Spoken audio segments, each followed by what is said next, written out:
As the anarch revolt died with the signing of the Convention of Thorns, the rebellious Tzimisce had found a new enemy in the Camarilla. Although the movement was still mostly composed of neonates and the odd ancile, Vladimir Rustovich, the war hero of the Tzimisce and the bitter enemy of the Shadow Lord Lupines of the Carpathians, decided to join the nascent sect not too long after its founding.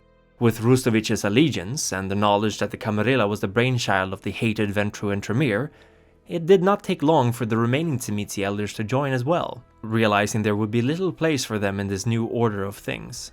A scant few chose to remain unaligned, but paid for their independence by granting use of their revenant families to the Sabbat Tzimisce. The Lasombra brought order, stability, and structure to the Sabbat, much thanks to Gratiano and the others of his clan that he had taught in preparation for their revolution. The Tzimisce, in turn, vowed to provide the soul of the movement. They aided with rituals, traditions, and spiritualism to further bring unity of mind and purpose. The concepts of mass embraces, of blood baptism, and, of course, the Valdery were all Tzimisce additions to the Sabbat. For a while, war raged between the Sabbat and Camarilla, and the Ivory Tower suffered several defeats by the Sabbat's furious attacks. The Camarilla, in turn, retaliated through embargoes, censures, and politics. Suddenly, Transylvania was locked out from the rest of the world, and with it, kind alliances. Much of the land once ruled by the Fiends was taken from them, and they escaped either to the frozen north of Scandinavia or, with the majority of the Sabbat, across the seas and to the recently established colonies of the Americas. In Scandinavia, the Finnish fiend witch Gunhild welcomed the Carpathian Tzimisce, aiding them in further advancing their means and goals. Through old Scandinavian rites of allegiances and her experience fighting against a superior enemy, the Carpathian Tzimisce developed further means of strengthening the bonds of the Sabbat pacts, creating singular cells who could preserve the traditions of the Sabbat as long as one single member would still be able to carry the torch. The reach of the Camarilla was too far and too strong, however, and the majority of the Cainites of the Sabbat, especially the younger ones, left for the Americas, hoping to build power far from their European enemies.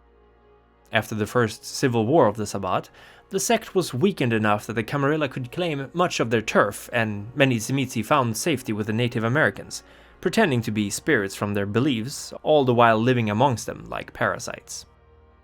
Meanwhile, in Europe, one particular Tzimisce, Landulf II, although unaligned with any of the other factions, helped inspire the early movements of occultism intermingled with anti-Semitism and beliefs in racial purity.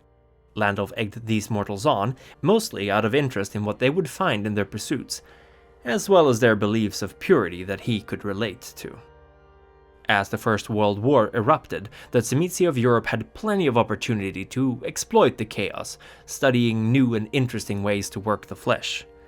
The genocides brought about in the 20th century, while man-made, were also haunted by the Fiends who saw great opportunity for learning and amassing of resources during them. When the Iron Curtain fell, many of the old clan found themselves behind it, and experienced a long period of relative independence from the Sabbat, free to pursue their own interests.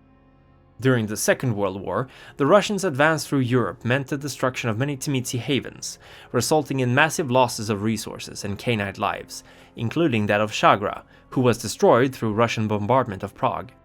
In fear of destruction, the older European Tzimisce allied with those behind the Iron Curtain, and together they formed the Ritae League to ensure their mutual safety and to remain outside of Sabbat influence. They would remain independent even after the fall of the Union, but in a show of solidarity they have aided the Sabbat with diplomats, honorary bishops, and prisci in the modern knights. In Russia, the Tzimisce infiltrated and took hold of several gulag facilities, using them for research and feeding. The Fiends also took an interest in the Russian biological weapons program, using their facilities both to attempt to rid themselves of the Antediluvian strain in their blood, but also to create a plethora of pathogens, mutated viral strains, and the like. But with the collapse of the USSR, much of this research found its way onto the black market, out of Tzimisce control. Before we continue, I need to say that as the Tzimisce of both India and Africa have much more extensive parts to play in history than what I've been able to cover here, I will devote another episode further down the line detailing these events more in detail. It is said that the eldest sired a man named Demdeme, the progenitor of the African Tzimisce. Allegedly, the eldest turned the still mortal Demdeme inside out, so that he could see his insides, asking him what he thought of the view. Demdeme replied that it was no great feat, as all wise men could see inside themselves. Impressed, the eldest embraced him, and left him to his destiny. Demdeme remained in Africa for a long time since, embracing his own children, building a city to humble the Egyptians, only to eventually fall into torpor. His rule over his followers was claimed by his child Sycorax, who traveled south, leaving her sire and some loyal ghouls behind at the foot of the Ahagar mountain. Another child of the eldest, Camarilla, was a fearsome warrior in life and became even worse in undeath. He traveled to India, where he attempted to impersonate the Hindi deity Kartikeya, the god of war, but was surprised to find that the Brahmin wielded their faith against him, seeing through his plot. Fascinated by the Hindu concepts of multiple states of being, interpretations, and personalities, Camarilla decided to make that his goal of transcendence, his Ajidahaka. All those who follow the path of metamorphosis pursue their own Ajidahaka, believed to be something akin to an inverse nirvana. Instead of becoming one with the universe, the metamorphosists seek to become one against it, completely self-reliant and divorced from creation. The Tzimisce have a long and intertwined connection with racial hate groups and Nazi ideology. While far from every member of the clan share these ideas, many fiends take great joy in immersing themselves in and stoking the fires of racial hatred, some even playing on both sides as it were. The Blood Brothers, the strange bloodline developed by the Tremere Antitribu and Tzimisce Koldunists, bear a striking resemblance to skinheads for a reason. Body modification communities and the more extreme BDSM groups have also attracted the Fiends' attention, the Tzimisce more than a little familiar with these aspects of pain and change.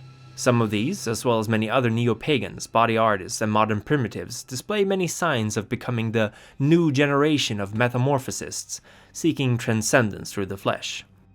Fiends embrace for multiple reasons, but if there is one more common than others, it is ego. The ability to stand above others, the drive to do something impressive, to go beyond mortal norms. Those who are embraced are taught much of the clan's history and disposition in a brutal matter-of-fact way, quickly abandoning their mortal cares and replacing them with their sect's goals and desires. Even the strongest-willed mortals change with the Tzimisce embrace. Theirs is an intense, dark existence that leaves little room for morals, doubts, or other human concerns.